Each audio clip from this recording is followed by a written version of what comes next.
Looking for evidence, the FBI receives orders to raid an election office. We'll tell you what they're looking for. And a South Florida councilman is under fire today after using the N word twice during a public meeting. And later, a popular social media star is creating a family event that everyone can take part in. More of that to come.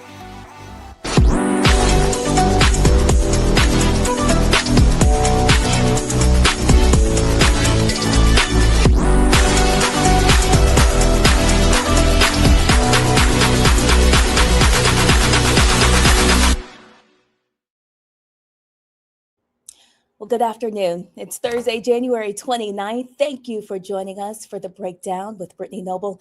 Here are your news headlines. The FBI raided an election office in Georgia's Fulton County outside Atlanta on Wednesday. This comes as President Trump claims that his 2020 election defeat was the result of widespread voting fraud. The warrant sought a number of records related to the 2020 elections. Agencies, computers, and ballots that they believe were held at the Fulton County Election Hub and Operations Center in Union City as part of an investigation into possible election interference. This is the latest string of actions by Trump's administration to use the DOJ against his perceived enemies and to intervene in cases where he believes he was treated unfairly. Democrat Joe Biden won Georgia and defeated Trump, who was seeking re-election back in 2020. In Oregon, a judge has dismissed a DOJ lawsuit seeking to seize private voters' information. The ACLU argues that the DOJ actions undermine the freedom to vote and voter privacy. The ruling is a clear victory for Oregon voters. Mark Kindle, the president of the League of Women Voters of Oregon, says the court's decision affirms the state's strong privacy protections and sends an important message safeguarding voters' private data, and it's essential to maintaining trust in our democratic system. The league is proud to stand with Oregons in defending these rights.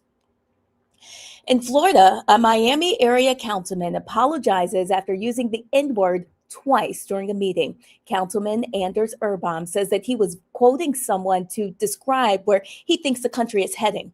At the end of last week's planning and zoning meeting, he wanted to bring up an issue of Border Patrol agents stopping people in the community. In his statement, he used the N word 2 times after receiving backlash. He apologized despite acknowledging his mistake. His expression of regret has come with mixed reviews. All slurs should be globally buried. I acknowledge and understand that the word I use, no matter the context, is beyond offensive and even traumatizing. None of this excuses my choice to use the word. I am sorry. Thank you for your apology. I just wanted to go on record that I found your words to be incredibly offensive and vile. But I am very appreciative to find that this is your tone tonight and that you are taking responsibility. Well, a new study published by JAMA Network Open shows that discrimination shortens lives in Black communities. Nearly half of the mortality gap between Black and white adults can be traced to a cumulative toll of a lifetime of stress and heightened inflammation.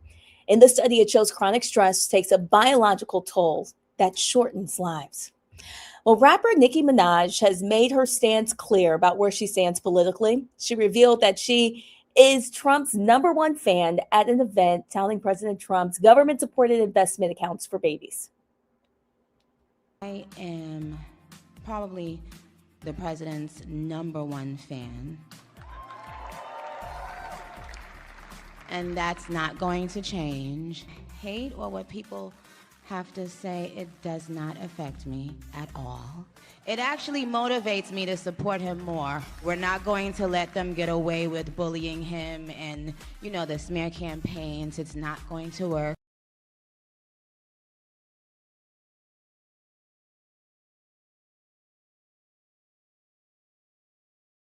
Movement as her rap career has faltered. Minaj first started turning heads when she spoke with Charlie Kirk's widow, Erica, at Turning Point USA's America Fest last month. And happening today, civil rights attorney Ben Crump says the family of Sonia Massey will speak to the media after former Sangamon County Deputy Sean Grayson is sentenced. Massey, a 36-year-old Black woman, was shot and killed inside her Springfield, Illinois home on July 6, 2024. That's after she called in 911 to report a possible prowler. Body camera footage showed the encounter escalated quickly inside her home before Grayson fired the fatal shot.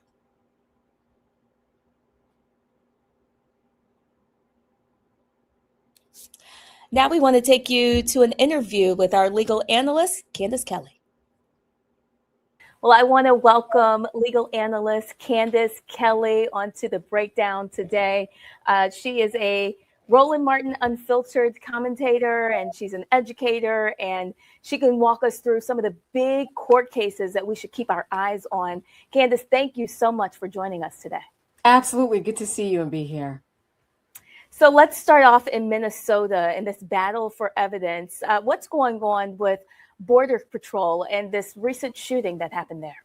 You know, the big deal here is a question of preserving the evidence, and that's what we're seeing in the courts. What we've seen is a court put a restraining order in place to say, look, ICE, you have to preserve the evidence. Do not do anything with it because this will probably go on. So that's one of the major things that we're seeing today. Of course, in the case of Alex Preddy and Renee Good, there are a lot of things that have to be preserved. And because ICE is separate from the police officers that work in the state of Minnesota, there's this real separation of who can do what for whom. So now the courts are jumping in and saying, look, we know that you, ICE, are not working with the police in Minnesota. However, the evidence that has been presented so far, you can't throw it away. You can't destroy it. You can't come to a final decision as to what happened. Everyone has seen those recordings, Brittany. There are a lot of questions. So on one hand, the courts are saying, preserve this evidence. A restraining order has been put in place. And we will hear more in terms of what will happen, because certainly the government, the Department of Justice is saying we don't need these temporary restraining orders. The other issue that is coming before the courts and that the courts have made a decision on is what are all of these ICE patrol agents doing in Minnesota in the first place? This is a lawsuit that was filed by Keith Ellison, and he's saying, look, why were you even here? There are thousands of you here compared to other jurisdictions where there have been ICE agents in smaller, in bigger areas where you've had fewer ICE agents. Are you here to punish us?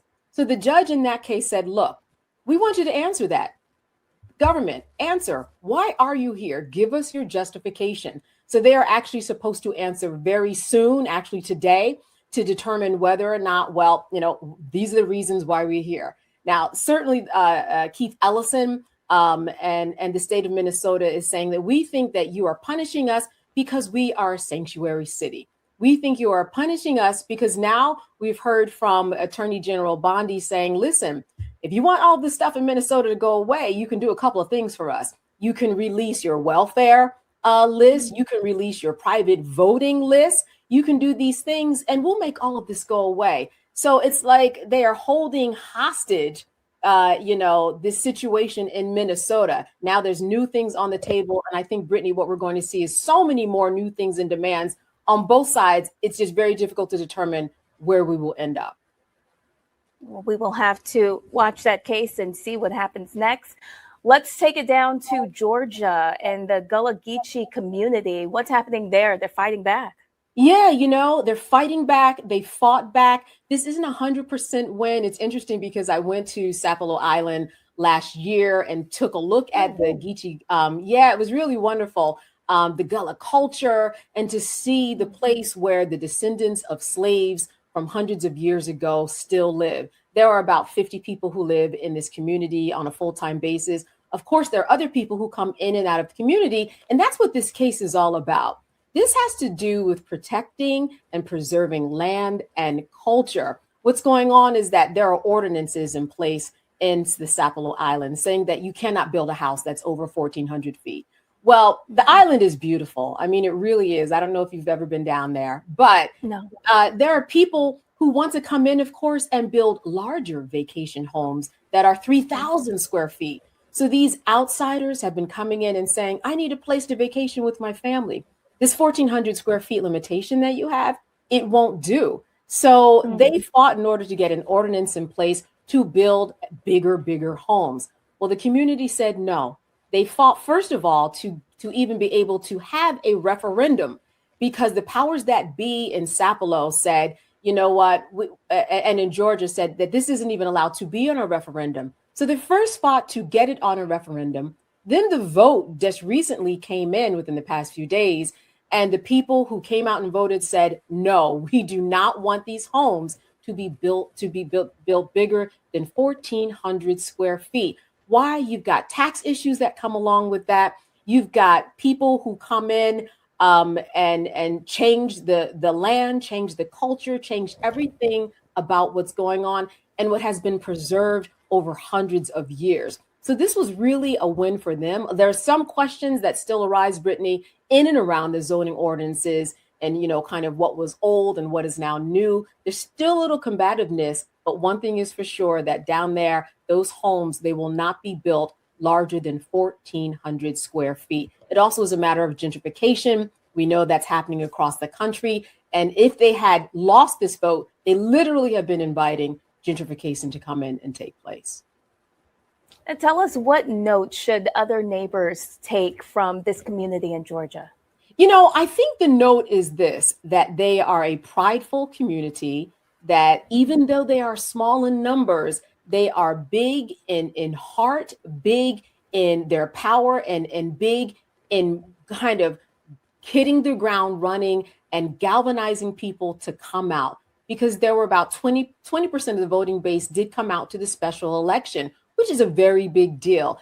Small in numbers, but big in their power. And they were relentless. They got help. They got attorneys that were able to help them from different parts of the country in order to make this happen. They fought along the way too. One of the things that came up was that during this process, when there was the opportunity for the community to be heard, they were told that they couldn't record it. They were told that, the meetings would happen at a certain time, which were outside of the times where lots of people could come. They fought all of that. The message is they might be a small number, but they sure are mighty powerful and force not to be messed with. Well, we see them. We surely do. Okay. So let's switch gears a little bit. Let's talk about social media. It seems like TikTok has agreed to settle a social media suit involving addiction. Yeah, this is such an interesting thing. I don't know how much you scroll, but I have found myself online, and I teach students and they tell me that they spend 8 hours online and they spend eight hours, on their phones. And I have found myself on there for some very long times too. So this actually is a product liability question. The people that have been sued, TikTok, Snap, Meta, and YouTube. Now, TikTok and Snap, they actually settled this case with a person by the name of KGM, all right? A young woman who's 20 years old. We don't know her name for obvious purposes.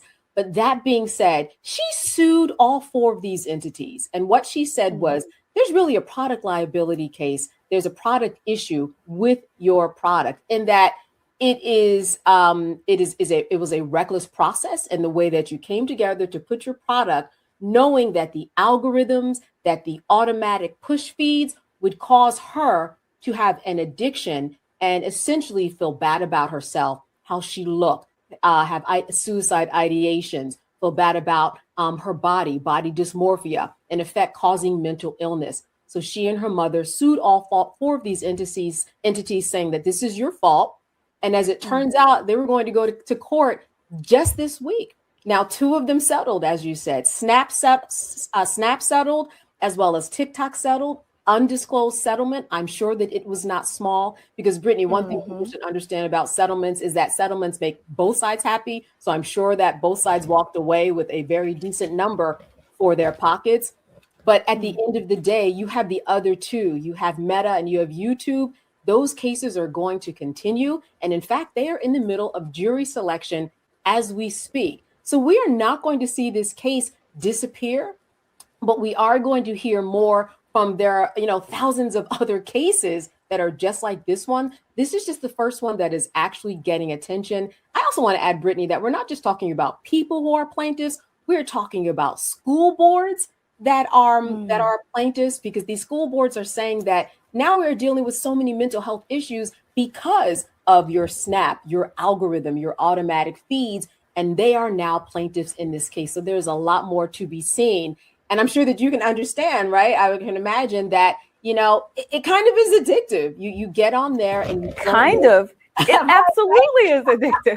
It is very addictive. One of the other interesting points that was brought up is that the defense in this is saying, well, how do we know it was the algorithms in and of itself?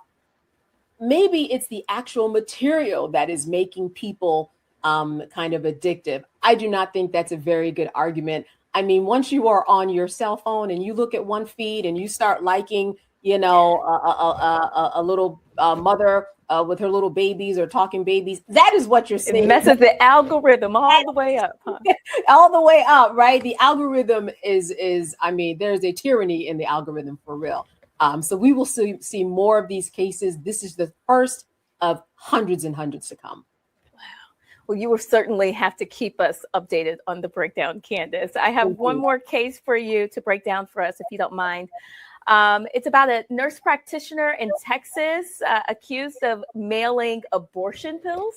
Yeah, here's the takeaway from this case. 2 words: shield law. These laws have been put in place for people like this woman who was sued out of Delaware. She's a nurse practitioner. What she's been doing is she has been sending and selling abortion pills and drugs across state lines into states where abortions have been banished and are no longer legal.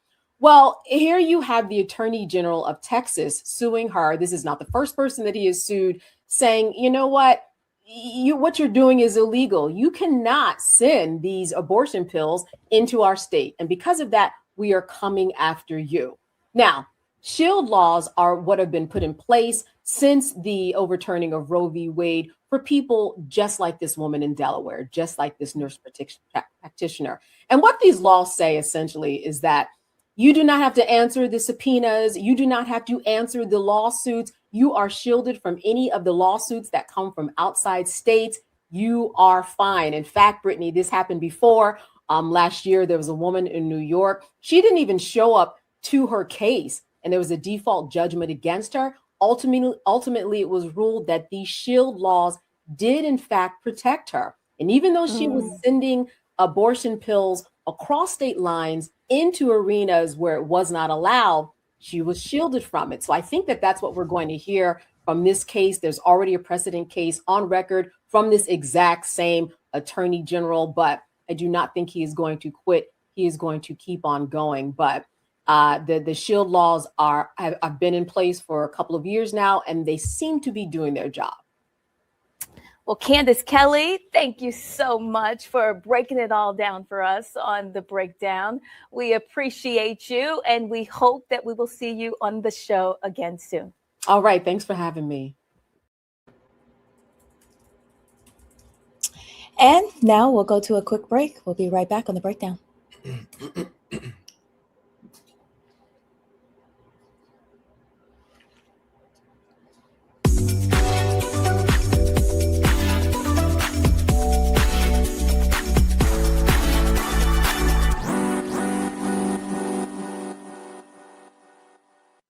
If in this country right now, you have people get up in the morning and the only thing they can think about is how many people they can hurt, and they got the power, that's the time for mourning. For better or worse, what makes America special, it's that legal system that's supposed to protect minorities from the tyranny of the majority. We are at a point of a moral emergency. We must raise a voice of outrage. We must raise a voice of compassion. And we must raise a voice of unity. We are not in a crisis of party versus party. We are in a crisis of civilization, a human rights crisis, and a crisis of democracy itself. And guess what? You've been chosen to make sure that those that would destroy, those that would hate, don't have the final say, and they don't ultimately win. Hey y'all, welcome to The Other Side of Change, only on the Black Star Network and hosted by myself, Bria Baker, and my good sis, Jamira Burley. We are just 2 millennial women tackling everything at the intersection of politics, gender, and pop culture. And we don't just settle for commentary. This is about solution-driven dialogue to get us to the world as it could be and not just as it is. Watch us on the Black Star Network, so tune in to The Other Side of Change.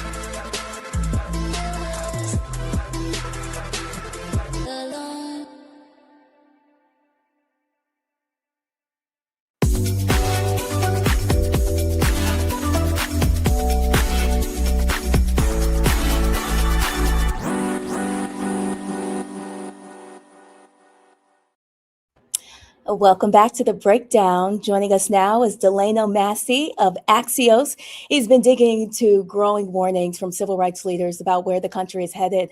His reporting looks at what they call a convergence of threats to democracy, the economy, and civil rights, and how those pressures are showing up in everyday communities, from local policy fights to debates over how Black history is taught and preserved. Delano, thank you for joining us on the breakdown. Thank you. I appreciate you having me on here. Absolutely. So I want you to tell us a little bit more about your career and what led you up to this point to report about race and culture in America. My career has been it's taken many different turns, Brittany. I started out as a reporter. I'm an editor. I think maybe a couple of years ago when Harris entered the campaign, I started to write again to provide a different voice at Axios, and have continued writing actually after that because I realized that it was something that was definitely necessary. So where things are now, I know that going into last year, with the changing in the administration, it was important to make sure that we're capturing what's happening in history. And there was a lot of concern before this administration had started about what the potential rollback would be and what the attack on DEI and so-called wokeism, what that was going to actually look like. And so I spent a lot of time this year just making sure that we're documenting it and we're capturing what's happening in history. I know in one of your recent articles, the leaders warn of authoritarian threat. You talk about civil rights leaders saying that the country isn't facing a single crisis, but a convergence of legal, economic, and democratic threats. Yeah.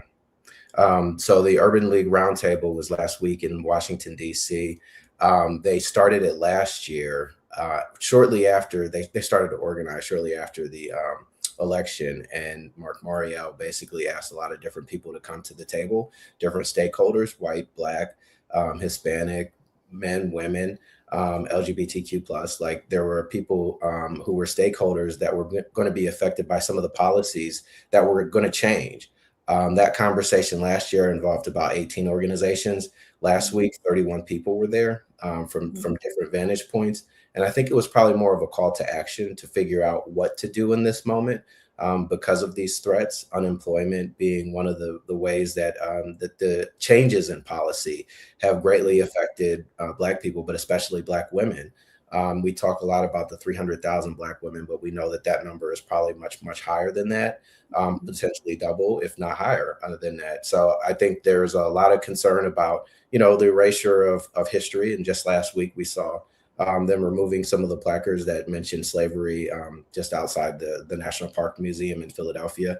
So there's been a lot of concern about, the whitewashing of our history. You know that many of the most significant responses are actually happening at the state and local level. Yeah. I mean, we've seen it. What usually happens is there's a decision that is made in the federal government, and then it is rolled out, and other states end up like implementing it. In this particular case, like with Philadelphia, that order is because of the Park Service, and much like the Smithsonian in Washington, D.C., where there were conversations about going through the history to make sure that it isn't showing a negative portrayal of history, that it is actually celebrating America. And as we enter the 250th anniversary or the celebration of this country's birth, one of the things that I think that a lot of historians, and especially people who have been trying to fight to preserve this history, is they're very much concerned about that continued erasure of our history. Let's go into that a little bit more about the erasure of Black history and progress. You highlighted changes to historic data, research funding, even public recognition. Yeah, there's a lot. I mean, if we looked at the money, it's about $3.4 billion in the grants, and a lot of that went to HBCUs.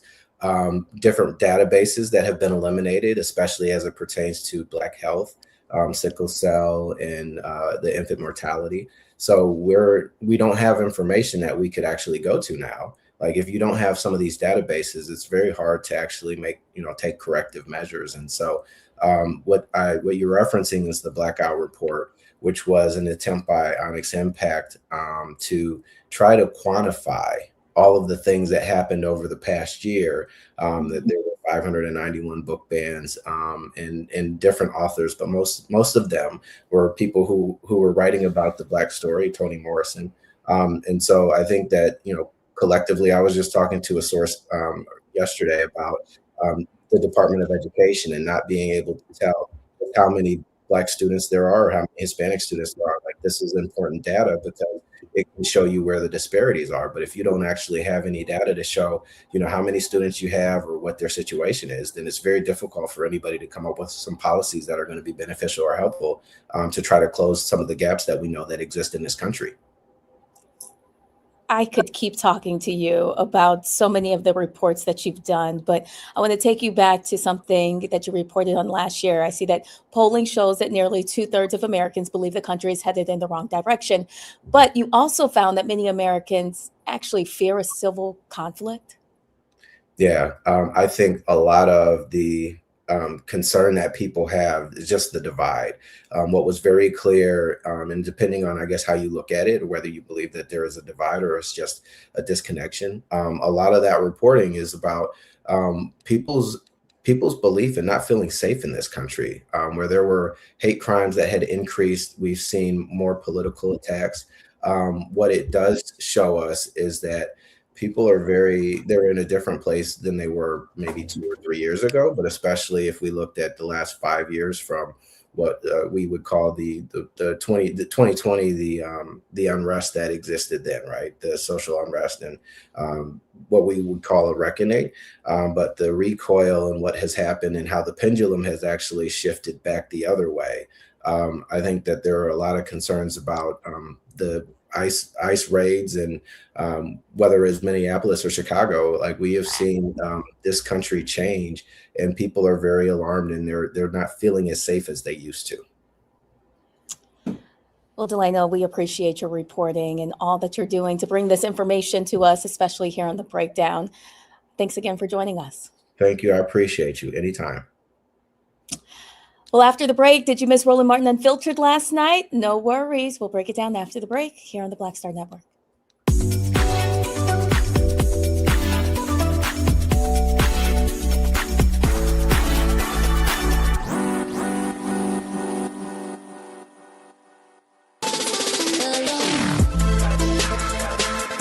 Hey y'all, welcome to The Other Side of Change, only on the Black Star Network and hosted by myself, Bria Baker, and my good sis, Jamira Burley. We are just two millennial women tackling everything at the intersection of politics, gender, and pop culture. And we don't just settle for commentary. This is about solution-driven dialogue to get us to the world as it could be and not just as it is. Watch us on the Black Star Network, so tune in to The Other Side of Change.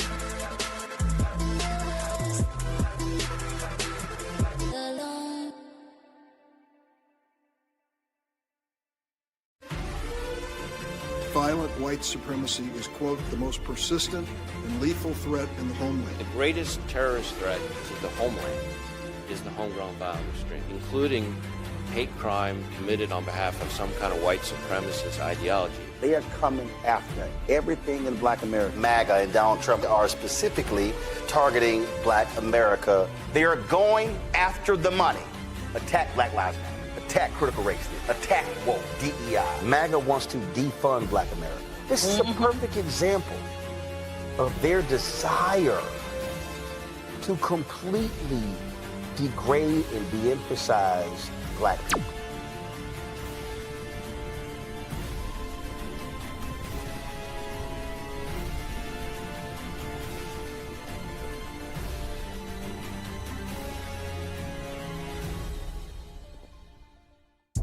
Hi, I'm Swing Cash, Basketball Hall of Famer, and you're watching Black Star Network.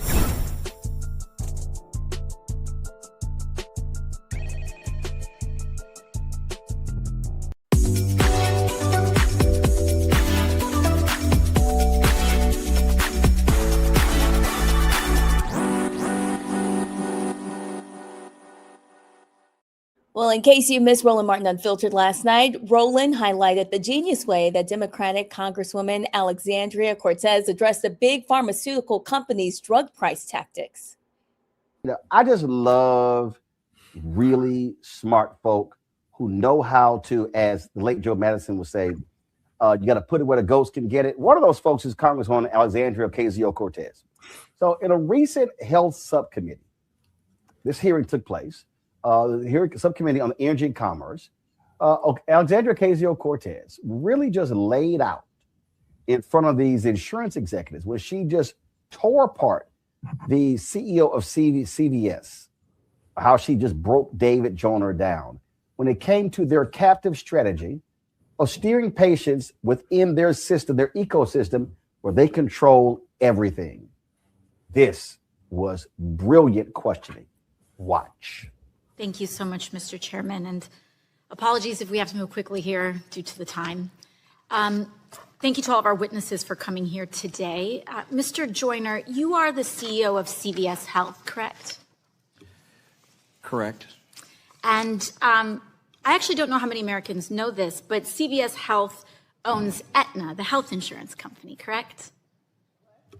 Correct. And CVS, which owns Aetna, also owns Oak Street Health Medical Clinics, correct? Yes, it does. And in addition to that, they own, of course, CVS Pharmacies, and CVS Health also owns CVS Caremark, the pharmacy benefit manager, which helps negotiate some of these rebates and prescription prices, correct? That's correct. And CVS Caremark processes nearly 30% of all prescriptions in a given year. And so, in other words, CVS Caremark helps determine the prices that patients pay for a third of all prescriptions in the U.S. In fact, I was following one of CVS's investor calls where they really laid out quite clearly what this means if you are a patient. This is what's known as a captive strategy. And CVS, in the investor call, used the example themselves of a patient known as Kate. Kate has an Aetna health insurance plan right here, and which is owned by CVS Health. She then goes to a CVS pharmacy. She's connected to an Oak Street Health medical clinic. She sees a doctor at Oak Street Health who prescribes her medication. And then she goes to fill that prescription at a CVS pharmacy. So the price Kate pays for that medication is dictated by Aetna, CVS Caremark, and they also own the drug manufacturer Cordavis. Mr. Joyner, this is quite a bit of market concentration. Wouldn't you agree? No, I wouldn't agree that it's market concentration. I would suggest it's a model that works really well for the consumer. Yeah, I think it works very well for CVS. I think, in fact, you all said on the call that you all call it a fully engaged member. It's great marketing there. Fully engaged member unlocks sizable value for payers and CVS Health. So the health insurance gets a cut, the pharmacy benefit manager gets a cut, the drug manufacturer gets a cut, and the patient gets screwed. I think the Federal Trade Commission has also found that healthcare conglomerates like CVS Health charge more for medications filled at their pharmacies. We're talking about 1,000% markups on medications for cancer and HIV. And, I think this is actually an interesting point of common ground that I may have with some of our Republican colleagues here in this hearing. Because whether you're a blue-blooded capitalist or a card-carrying democratic socialist, I think corporate monopolies are a problem. And this vertical integration is destroying people's ability to access care. I don't think we're seeing this across the board. And if they can self-deal, I saw something that was interesting from the opening statement of Mr. Hemsley from United Health talking about how much United spends, 85% on care, Mr. Hemsley? Approaching 90%. But the ACA forces you all to spend a decent amount of that on subsidies on care. But when you own the care, when the insurer owns the pharmacy, owns the PBM, owns the drug manufacturer, you also own the healthcare cost. You own a big chunk of the healthcare cost. And so 100 years ago, we had this type of market concentration in our banks. And we did something about it when it crashed the economy. And we passed the Glass-Steagall Act. We should be considering that in our healthcare system. And if we believe in competition, I think we should put our votes and our legislation in alignment with that and consider breaking up this industry in order to allow the competition that prevents this kind of vertical integration and abuse of power. And with that, I yield back. I remember being in Brussels and they were shaking. Woo! That's how you light that ass up. And that's how you break this stuff down.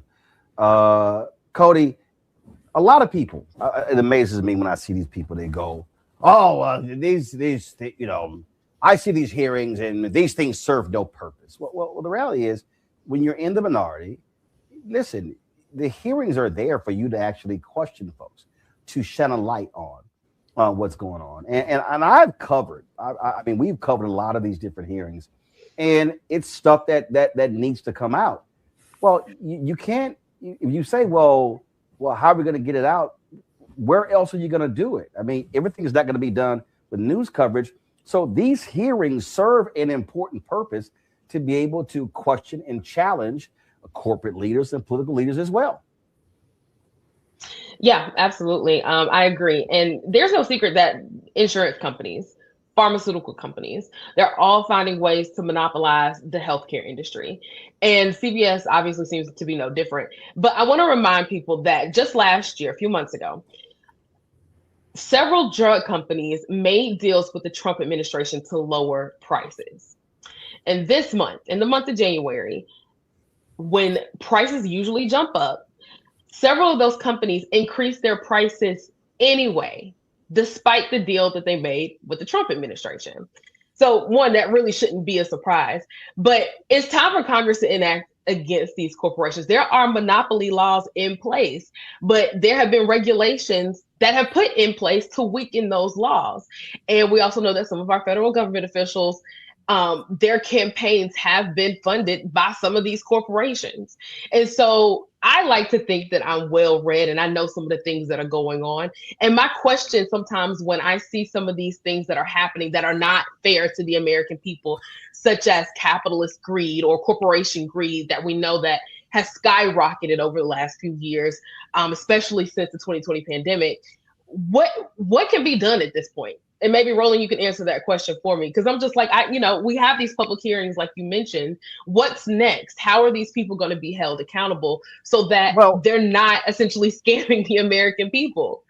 Well, to your particular point, this was an NPR story right here from a couple of weeks ago, and this drug price research firm called 46 Brooklyn reported that drug companies, including the 16 that made deals, raised the prices of 872 brand name drugs in the first 2 weeks of 2026. Listen, the only way this thing happens is through politics.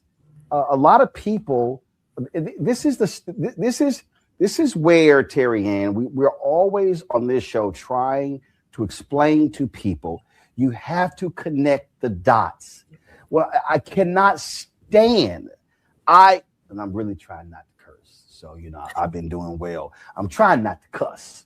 But it drives me up the damn wall when people go, oh, man, politics has no impact on my life. I'm like, what the hell are you talking about? It has an impact on your life. The reality is whoever sits in the White House, also Congress, can have an impact on drug prices.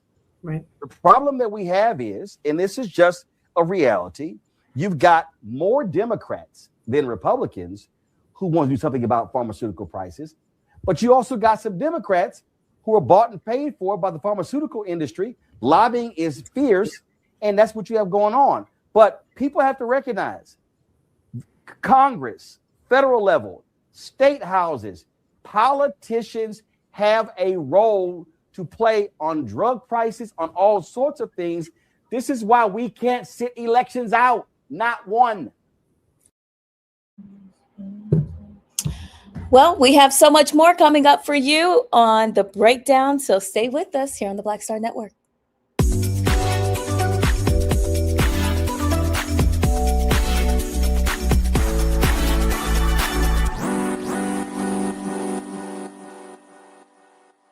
If in this country right now, you have people get up in the morning and the only thing they can think about is how many people they can hurt, and they got the power, that's the time for mourning.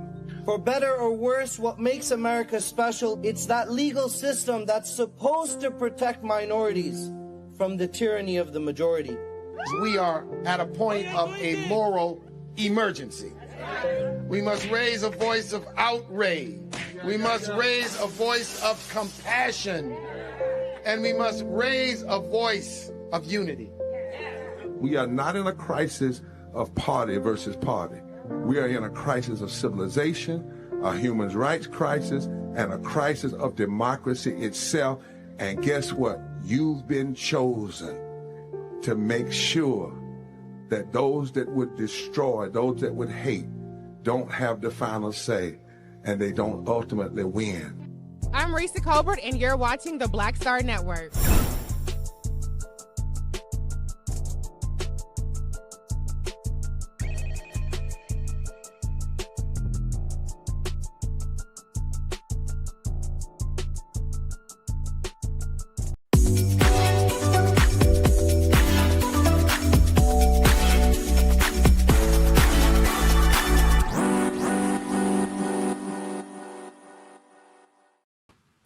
Well, on the Noble Spotlight, we're highlighting change makers who are reshaping how we see our communities and our history.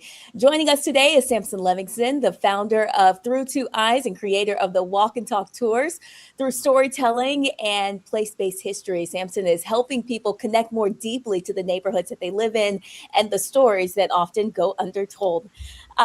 Samson, thank you so much for joining us. Thank you. I'm so excited to be here. I know it's like the premiere week of the breakdown with Brittany Noble, so I feel so honored to be a part of the opening week festivities.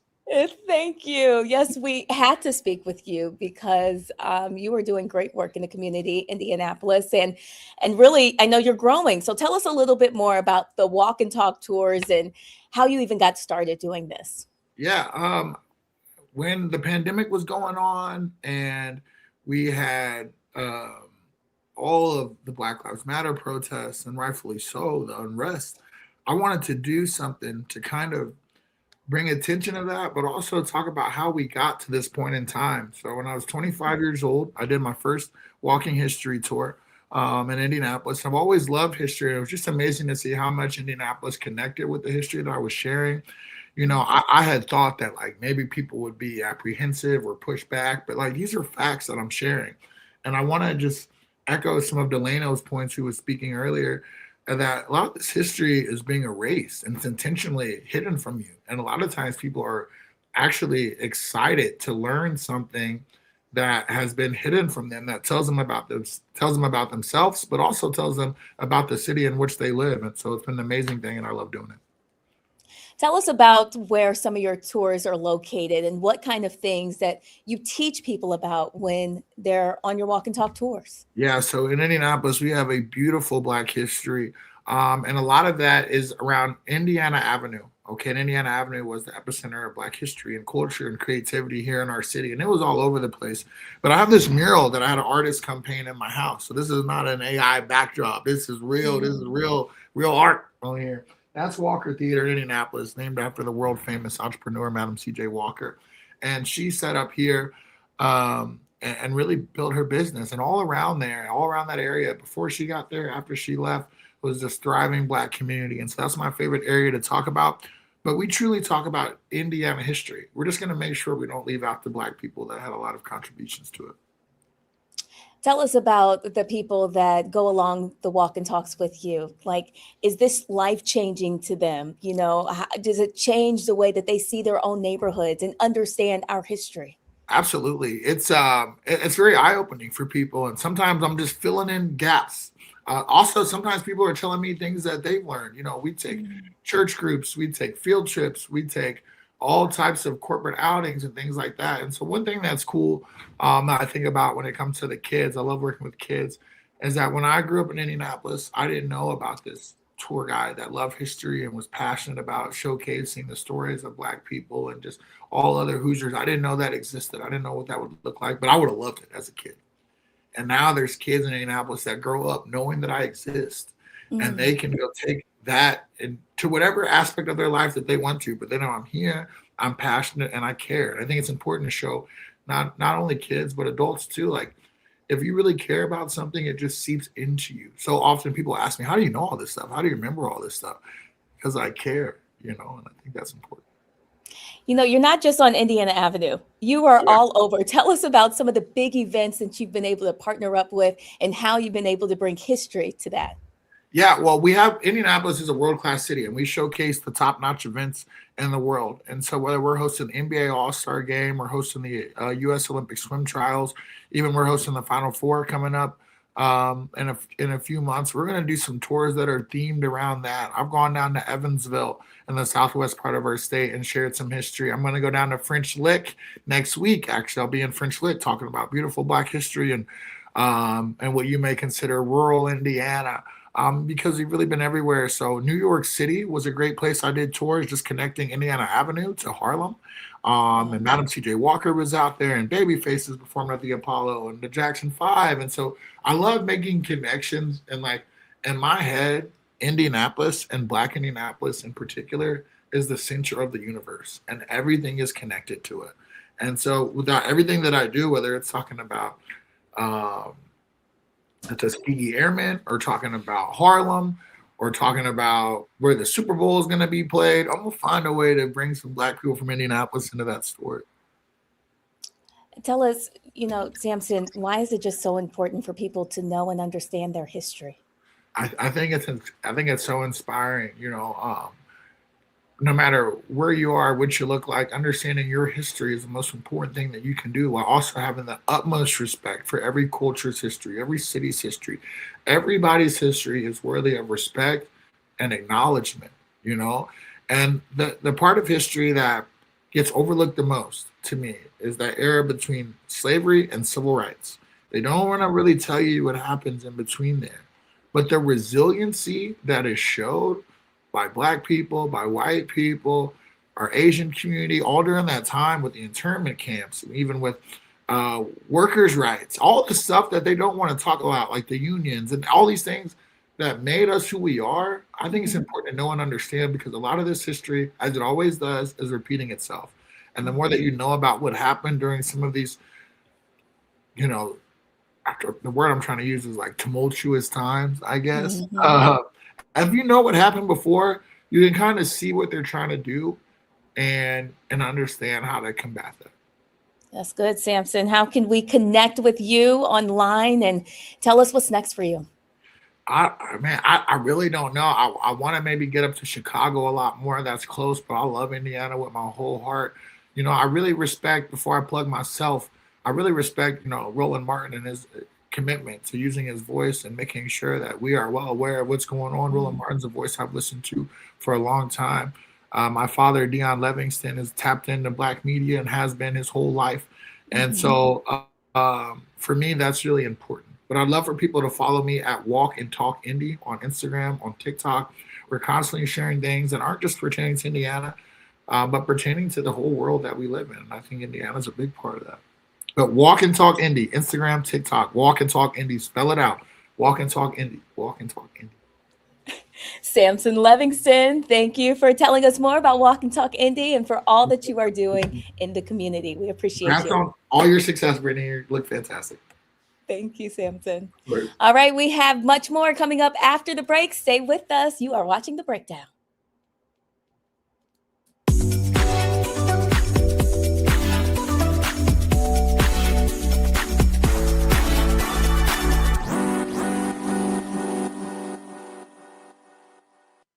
If in this country right now, you have people get up in the morning and the only thing they can think about is how many people they can hurt, and they got the power, that's the time for mourning. For better or worse, what makes America special, it's that legal system that's supposed to protect minorities from the tyranny of the majority. We are at a point of a moral emergency. We must raise a voice of outrage. We must raise a voice of compassion. And we must raise a voice of unity. We are not in a crisis of party versus party. We are in a crisis of civilization, a human rights crisis, and a crisis of democracy itself. And guess what? You've been chosen to make sure that those that would destroy, those that would hate, don't have the final say, and they don't ultimately win.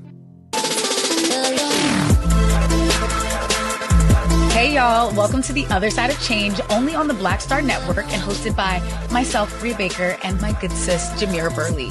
We are just two millennial women tackling everything at the intersection of politics, gender, and pop culture. And we don't just settle for commentary. This is about solution-driven dialogue to get us to the world as it could be and not just as it is. Watch us on the Black Star Network, so tune in to The Other Side of Change.